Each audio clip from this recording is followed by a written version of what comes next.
India TV YouTube channel को subscribe करें और बेल आइकन दबाएं।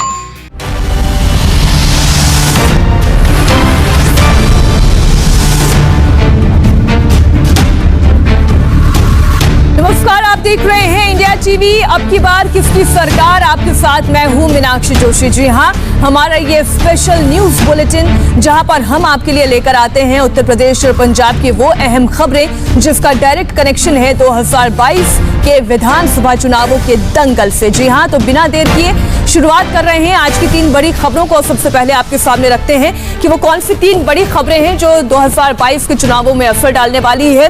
उत्तर प्रदेश में योगी का एक और मास्टर स्ट्रोक। जी हां, लड़ाई ओबीसी और दलित वोटों की है। वहां पर ओबीसी संविधान संशोधन बिल पास करने के बाद बीजेपी का टारगेट है दलित वोटर्स।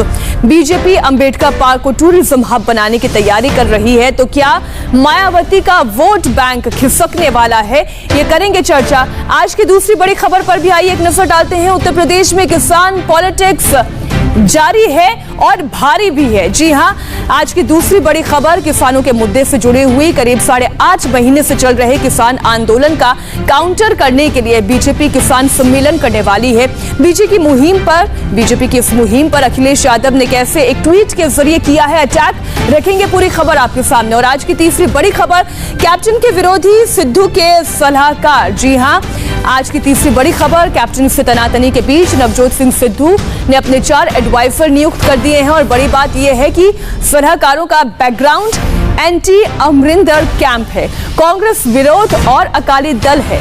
यानी सलाहकारों के बहाने सिद्धू की राजनीति की रणनीति क्या है, यह भी हम आपके सामने रखेंगे। लेकिन सबसे पहले आज की एक बड़ी खबर जो आपके सामने रख रहे हैं, मुख्यमंत्री योगी आदित्यनाथ ने चुनावों से पहले एक और बड़ा मास्टर स्ट्रोक चला है। अंबेडकर स्मारकों को टूरिज्म हब बनाने की तैयारी की जा रही है। मायावती के बनाए हुए स्मारकों में हॉट एयर बलून का एक टूरिज्म कॉन्सेप्ट लेकर आया है। और लखनऊ के Ambedkar park Kashiram eco garden में हॉट एयर बलून टूरिज्म की तैयारी शुरू हो गई है। लखनऊ विकास प्राधिकरण इस विकास के प्रोजेक्ट पर काम कर रहा है। ये वही स्मारक है जिनके लिए मायावती ने कहा था कि उनकी अपेक्षा की जा रही है। ऐसे में लड़ाई 21% दलित वोट की है। कुछ दिन पहले लखनऊ में जब सरकार ने अंबेडकर स्मारकों की साफ सफाई शुरू करवाई थी तो मायावती ने उन पर भी अपना एक रिएक्शन दिया था। और अब जब इतना बड़ा मास्टर स्ट्रोक योगी आदित्यनाथ की सरकार चल रही है, तब उनका रिएक्शन क्या होगा, ये देखने वाली बात होगी।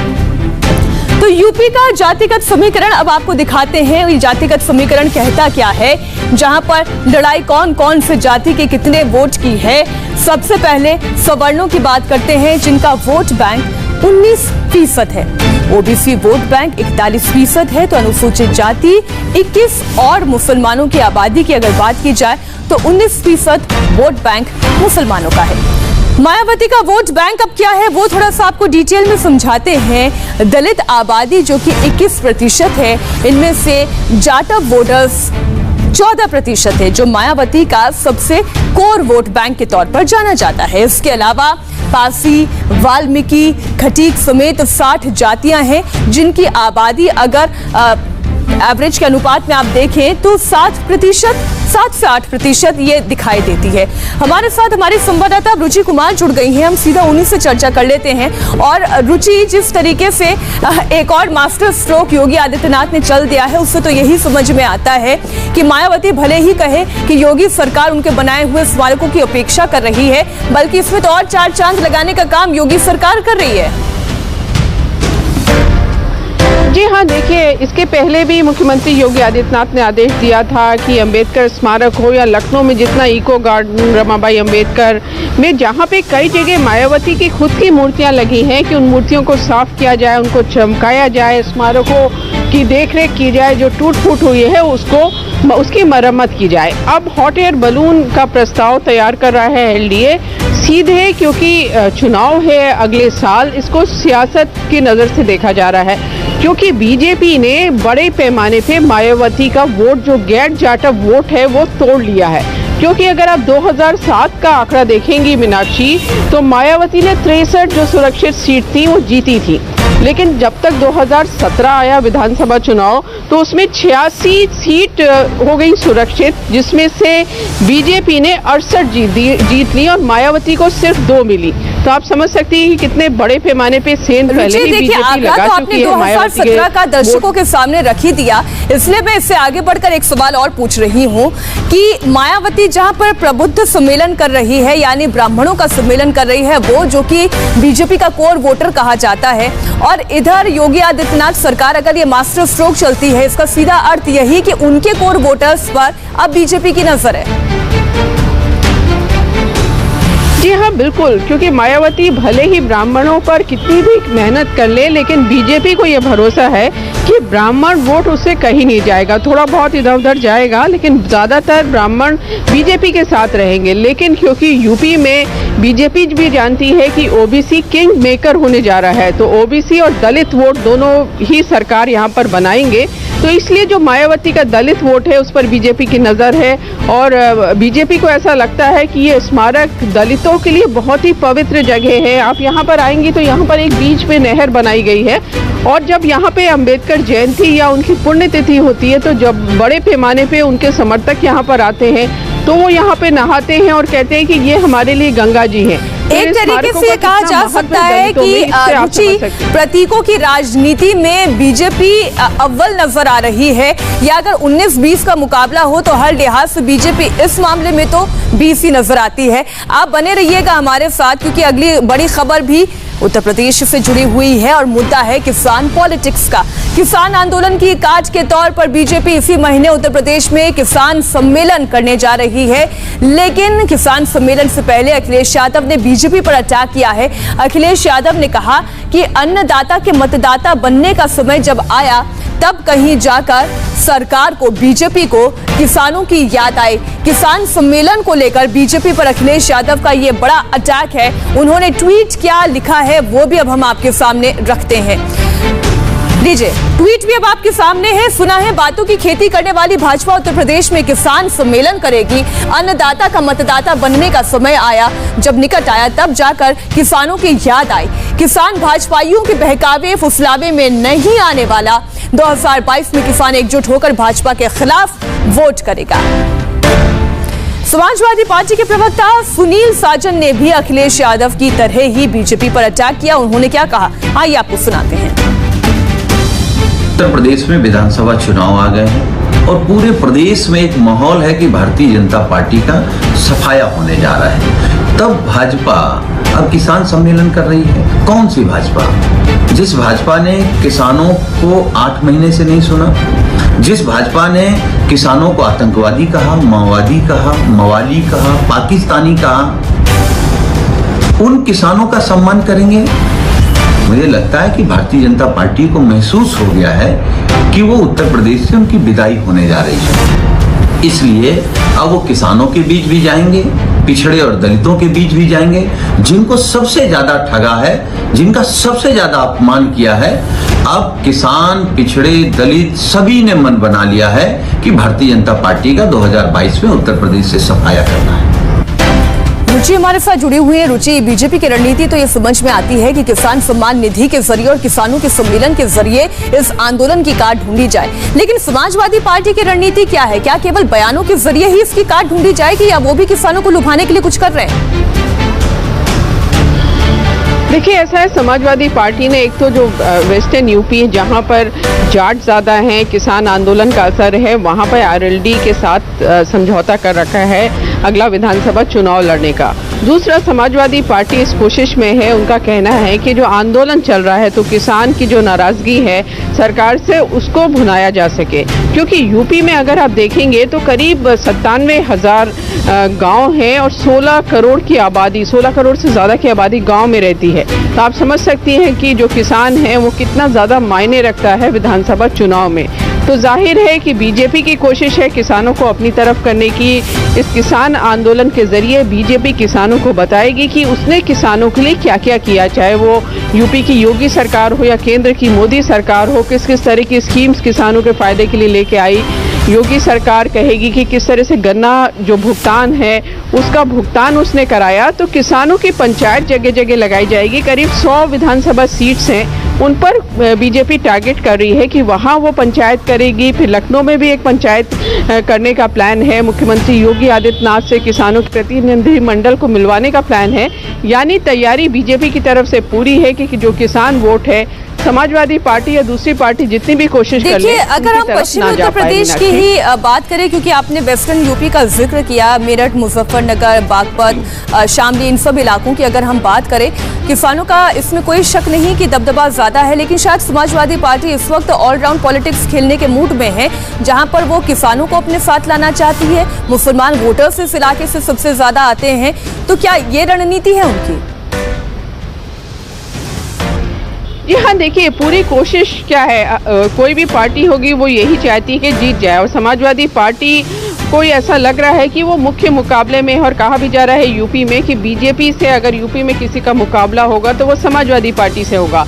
तो समाजवादी पार्टी की पूरी कोशिश है कि जैसा आपने बताया कि सभी वर्गों का वोट हासिल करे, लेकिन उस जगह ज़्यादा टारगेट है सपा का, जहां पर वो ये समझ रही है कि सरकार से नाराज़गी है। तो समाजवादी पार्टी को ऐसा लग रहा है कि खासतौर से जो वेस्टर्न यूपी के किसान हैं उनमें आंदोलन का थोड़ा असर हुआ है, तो वहां पार्टी को इसका फायदा मिल सकता है। लेकिन बीजेपी पूरी तैयारी में है कि अगर नाराज़गी है तो उसे इस पंचायत के जरिए दूर किया जा सके। जी शुक्रिया रुचि, पूरी जानकारी के लिए आपका। और अब हम आगे बढ़ेंगे अगली बड़ी खबर की ओर, जो आ रही है पंजाब से। अध्यक्ष बनने के बाद नवजोत सिंह सिद्धू ने अपने लिए 4 सलाहकार नियुक्त कर लिए हैं। बड़ी इलेक्शन ब्रेकिंग, नवजोत सिंह सिद्धू ने 4 सलाहकार नियुक्त किए हैं। अमर सिंह, पूर्व डीजीपी मोहम्मद मुस्तफा को अपना सलाहकार नियुक्त किया गया है। और नवजोत सिंह सिद्धू ने इन 4 सलाहकारों को जो नियुक्त किया है, उसमें गौर करने वाली बात यह है कि ये चारों सलाहकार कैप्टन अमरिंदर सिंह के विरोधी खेमे के कहे जाते हैं। जी हाँ, जो और नाम है वो भी अब हम एक एक करके आपके सामने रख देते हैं। अमर सिंह जो कि सांसद है, वो भी सिद्धू के सलाहकार हैं। मोहम्मद मुस्तफा पूर्व डीजीपी रहे हैं, आप भी नवजोत सिंह सिद्धू के सलाहकार हैं। मालविंदर सिंह माली जत्थेदार गुरुचरण सिंह के पूर्व सलाहकार रह चुके हैं। डॉक्टर प्यारे लाल गर्ग बाबा फरीद यूनिवर्सिटी के पूर्व रजिस्ट्रार के तौर पर ये कार्यरत रह चुके हैं। और बड़ी बात क्या है वो हम आपको बता रहे हैं, ये जो 4 सलाहकार हैं वो एंटी अमरिंदर कैंप के हैं। लेकिन इस वक्त राहुल गांधी क्या कह रहे हैं वो भी हम आपको सुनाएंगे, क्योंकि आप जानते हैं कि संसद से लेकर सड़क तक विपक्ष की राजनीति हावी है, तो उसकी तस्वीर भी आपके सामने रखेंगे। लेकिन अभी हमें ये जानकारी मिली कि राहुल गांधी अपनी बात पूरी कर चुके हैं, इसलिए अब हम रुक कर रहे हैं हमारे पंजाब की खबर का। एक बार फिर से संवाददाता पुनीत परिंजा हमारे साथ जुड़े हुए हैं। पुनीत, मंशा क्या है नवजोत सिंह सिद्धू की कैप्टन अमरिंदर के विरोधी खेमे के लोगों को अपने सलाहकार के तौर पर नियुक्त कर देना और ट्विटर पर ऐसी बातें लिखना जो कैप्टन अमरिंदर की चिंता बढ़ाती है और विपक्ष की जुबान नजर आती है, क्या लक्ष्य है? देखिए, जाहिर तौर पर क्योंकि कैप्टन अमरिंदर सिंह जी की जो मुलाकात हुई है परसों सोनिया गांधी से, उनके सामने भी उन्होंने यही बात रखी है कि समानांतर सरकार जो है नवजोत सिंह सिद्धू पंजाब में चलाने की कोशिश कर रहे हैं। और बाकायदा उन्होंने इस पूरी बात को लेकर अपनी जो बात ही तफ्तीश है, सोनिया गांधी जो इंतरिम प्रेसिडेंट हैं कांग्रेस की, उनके सामने उन्होंने बात रखी है। और कल जिस तरह से नवजोत सिंह सिद्धू की तरफ से बाकायदा ये ऐलान किया गया कि 4 जो सलाहकार जो हैं वो नवजोत सिंह सिद्धू से द्वारा नियुक्त किए गए हैं। हालांकि पंजाब में इससे पहले किसी भी जो कोई भी अध्यक्ष हो उसने इस तरह से सलाहकार नियुक्त नहीं किए हैं। हालांकि मोहम्मद मुस्तफा ने यह कहकर अपना नाम वापस ले लिया है कि वो राजनीति में नहीं आना चाहते हैं। लेकिन जाहिर तौर पर ये जितने भी लोग हैं, ये तमाम जो लोग हैं वो एंटी कैप्टन अमरिंदर सिंह के खेमे से आते हैं, चाहे वो मोहम्मद मुस्तफा हो, चाहे वो अमर सिंह हो, चाहे वो प्यारे लाल गर्ग हो, चाहे वो मनविंदर माली हो। तमाम जो लोग हैं, ये चारों नाम जो हैं ये नवजोत सिंह सिद्धू के इनकी नज़दीकियाँ काफ़ी ज़्यादा हैं, लेकिन कैप्टन अमरिंदर सिंह से काफ़ी खफा भी चल रहे हैं। हालांकि मोहम्मद मुस्तफा एक ज़माने में काफ़ी करीब हुआ करते थे कैप्टन अमरिंदर सिंह के, लेकिन डीजीपी का विवाद हुआ और उसके बाद ये उनसे दूर होते चले गए। बहरहाल इस समय जो शिकायत है ये भी आला कमान तक पहुंच चुकी है और नवजोत सिंह सिद्धू जिस तरह से लगातार अपनी ही सरकार के ऊपर एक के बाद एक आरोप लगा रहे हैं। पहले उन्होंने बिजली के ये बात सही आप कह रहे हैं पुनीत, और इसलिए संदेह खड़ा होता है और तभी सवाल भी पूछा जाता है, इज ऑल वेल, क्या सब कुछ ठीक है? शुक्रिया पुनीत पूरी जानकारी के लिए आपका। और जब हम बात करते हैं विपक्ष की, तब नाम आता है कांग्रेस का, और कांग्रेस पार्टी चाहे उत्तर प्रदेश के राज्य में हो या फिर इस वक्त संसद से लेकर सड़क तक प्रदर्शन ही प्रदर्शन कर रही है। संसद का प्रदर्शन तो आपने देखा, लेकिन अब आपको दिल्ली के जंतर मंतर पर कांग्रेस का प्रदर्शन भी दिखाते हैं, जहां पर राहुल गांधी इस वक्त कुछ बोल रहे हैं। हमें बात करने नहीं देते हैं। कल राज्यसभा में पहली बार इतिहास में, पहली बार इस देश की हिस्ट्री में सांसदों को मारा गया, धकेला गया, पीटा गया। नरेंद्र मोदी किसानों पर अत्याचार करते हैं, जो उनका है उनसे छीनते हैं और फिर किसानों को कहते हैं तुम देशद्रोही हो, तुम खालिस्तानी हो।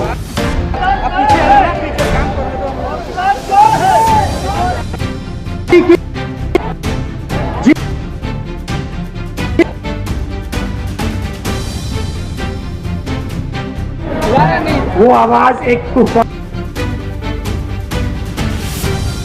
मंत्री के घर से उठा के बाहर फेंक देगा। हमारा काम देखिए बाबा साहेब ने, महात्मा गांधी जी ने इस देश को क्या सिखाया? इस देश को उन्होंने सिर्फ एक बात सिखाई है। बहुत कुछ लिखा मगर सिर्फ एक बात सिखाई है, और वो ये है कि डरो मत, डरो मत, डरो मत, इन कायरों से डरो मत। ये जो है ये खोखले हैं। जिस दिन हिंदुस्तान इनसे डरना बंद कर जाएगा उस दिन ये भाग जाएंगे, ये दिखाई नहीं देंगे। हमारा काम, कांग्रेस पार्टी का काम, SC ST डिपार्टमेंट का काम, यूथ कांग्रेस NSUI का काम, हिंदुस्तान को सिर्फ ये याद दिलाना कि हिंदुस्तान का व्यक्ति, हिंदुस्तान का आदमी डरता नहीं है, किसी भी शक्ति से नहीं डरता है और किसी भी शक्ति के सामने खड़ा हो सकता है। भाइयों बहनों, बहुत बहुत धन्यवाद, नमस्कार, जय हिंद। राहुल गांधी को आपने सुना, उन्होंने केंद्र सरकार पर आरोप लगाया कि संसद में गरिमा का पालन नहीं हो रहा है। जय हिंद। केंद्र सरकार किसानों पर अत्याचार कर रही है, संविधान पर हमला हो रहा है। उन्होंने कहा कि डरो मत। उन्होंने इस मंच से आह्वान किया, हिंदुस्तानियों को आह्वान किया कि डरो मत, हमारा काम है आप लोगों को जागृत करना। तो ये बातें राहुल गांधी ने आज इस मंच से कही, लेकिन क्या हंगामा करने वाले सांसदों पर कोई कार्रवाई भी होगी? ये एक अहम सवाल है, सरकार से ये सवाल है। एक छोटे से ब्रेक के बाद इसी खबर पर लौट रहे हैं। इस वक्त की बड़ी खबर, राज्यसभा में हंगामे को लेकर वेंकैया नायडू से मिलने के लिए विपक्षी नेता पहुंचे हैं और मुलाकात के बाद संजय राउत ने कहा कि कल राज्यसभा में लोकतंत्र की हत्या हुई। जिस तरह से कल राज्यसभा में लोकतंत्र की हत्या हुई, हमारे आंखों के सामने हमारे साथियों को पीटा गया मार्शल की हाथों से, ये देश के लिए खतरे की घटना है।